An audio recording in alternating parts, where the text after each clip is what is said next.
سائلة تقول: رأيت في منامي أني رفقة صديقاتي في مكان يشبه البحر أو النهر، وكنا نصطاد ونعمل الصنارة ونصطاد السمك، الله يجعل خير. وفجأة رأيت أني أخرجت 3 سمكات كبيرات وأخريات صغيرات، فاحتفظت بالكبيرات.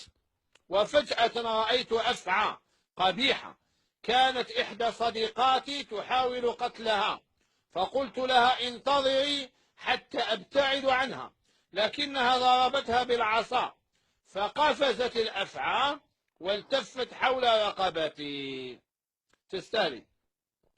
واستيقظت. فما تأويل هذا؟ تأويل هذا المنام: انت يا وصديقاتك الشلة راكو تبلاو الرجال وتوعدوهم بالزواج، وانت يا راكي موعدة 3 حوتات كبار.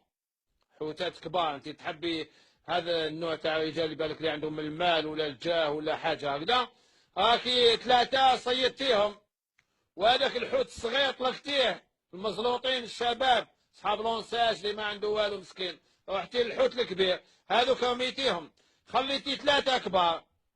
واحد من هذه الثلاثة عنده خاطبته ولا مزوج، ما لا سمعت بك بلا كي تدور الى براجلها ولا بخاطبها، هاي جات لك دارت لك على رقبتك، يا ام الله ما راهي طلقيتك حتى تطلقي الحوته نتاعها. فهمتي ولا ما فهمتيش؟